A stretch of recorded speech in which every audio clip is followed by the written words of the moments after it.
Welcome back to Portable Entrepreneur. My name is Christine, and here I am often sharing with you the things that you should be doing in your web design business. So today I want to switch things up a little bit, and I wanted to share with you 5 things that I do not do as a web designer. These save me a lot of time, a lot of frustration, and help propel my business forward. So I want to share those with you so you can stop doing these same things in your business as well. Now, the first thing that I do not do, that a lot of people do, is just send off a proposal to a client that has requested one.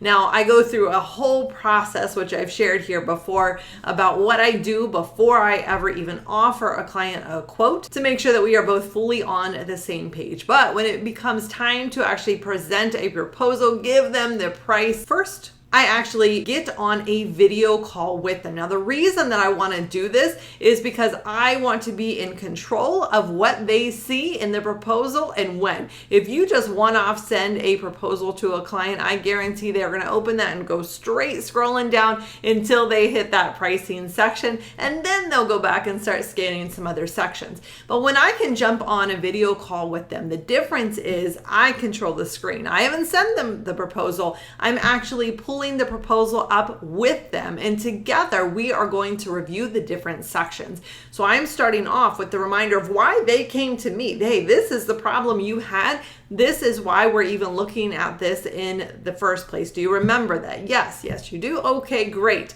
Now, here is the proposed solution. Here is what I want to do to help you overcome this problem. Do you see how this solution is going to help you fix that problem? Yes, I do. Great. Well, here's how we're going to go about that. Here's how long it's going to take. Here's what I'm going to need from you. And now here's the cost. This allows me to control the conversation. It allows me to give them reminders as to why we're here in the first place. Make sure that they're able to connect that problem and the solution before we get to the price. And then when we do, I'm hearing their thoughts along the way, and I'm able to address those objections instantly. Now, the second thing that I do not do as a web designer is publicly display tiered packages. And there's a reason why I don't do this. And I should say that I used to do this, and through experience, I no longer do and have not in a long time. And the reason is because it tended to attract the clients that are either looking specifically just at price. They want to know how much is this going to cost without understanding the value of what you're bringing to the table. And we tend to start to itemize the different elements of a website when we do that. So I'm going to put 5 pages. I might give you 2 contact forms and just list out these different elements that will be included.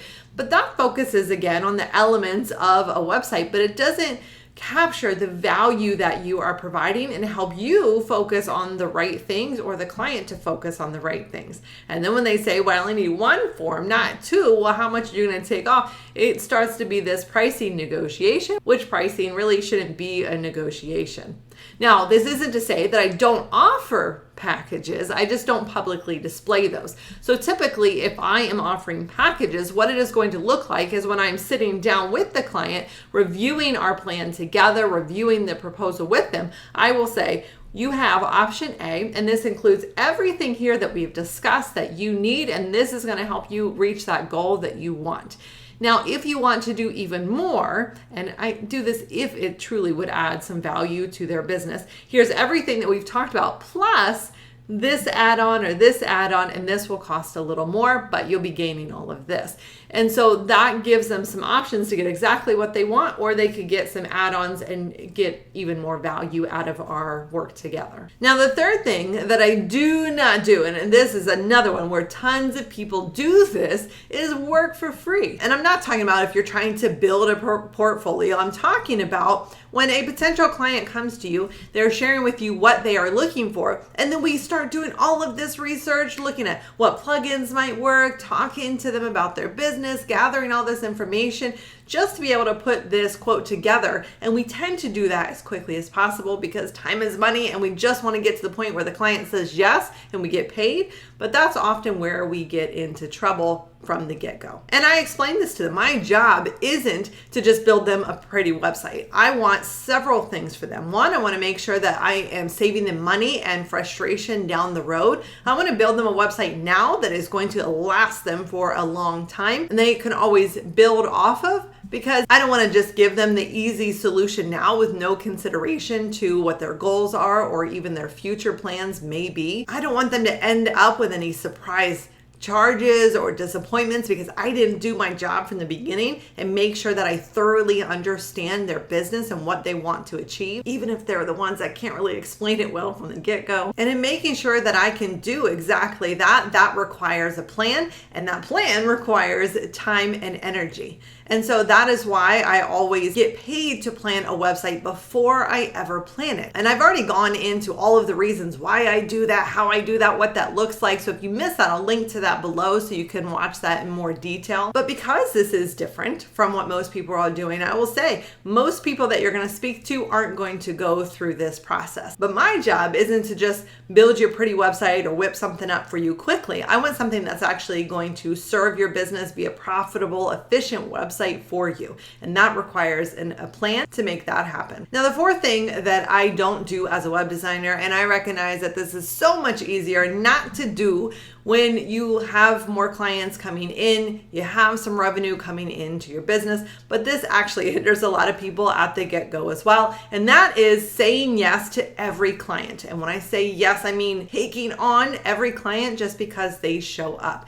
So when we are at the beginning of our business, we don't have a lot of clients coming in, we don't have the revenue we would like. When a client is standing in front of us, even when we can see all the red flags all around them, or we know it's just not quite right, we take it on because at the same time, we see the paycheck. But then we end up spending so much extra time with them, we lose so much, we get burnt out, and we weren't able to see all of the other opportunities that would have served us. So it's really about knowing what's truly worth it. What businesses can you actually serve? Who can you actually help? But also, what businesses are going to help you in your own business when you serve them? Are they going to serve as a great ongoing client? Are they going to be a great name to share with future potential clients? Will they be a great case study for you? So think about not only how you're going to be able to help that business, but also is that business going to be good for you as well? And pay attention to those red flags. Don't be afraid to say no. And the fifth thing that I do not do as a web designer is not take breaks. And while this seems like something so simple, when you go for a week straight and you plow straight through, you don't take breaks, you don't take time off, you don't spend as much time with family or friends as you'd want to, you don't do your hobbies like you may want to, and sometimes it feels like we just got to do that. If you compare that to a week where you schedule breaks during your day, you schedule full days off where you're not working, let's say you're 9 to 5 if you have that, and you're coming home and you're doing your business every single day, you will find that you show up differently in your business, you have more fun, and you are able to get more done in less time when you give yourself breaks because your mind is fresh, your eyes are fresh, and you are just healthier and happier, so you can show up differently in your business. So even if this is a 15-30 minute break during the day, getting up, doing some exercise, going for a walk, calling a friend or a family member, those are still very, very important. And even taking full days off, if you can get outside, you can go somewhere, doesn't even have to be a full-on vacation, just something to go do that's fun, it's out of the house. It really can make a big difference in your business. So those are the 5 things that I don't do in my business. If there's other things that you avoid or you don't do in your business, I'd love to hear those in the comments below. Thank you so much for watching, and I hope you have a great rest of your day.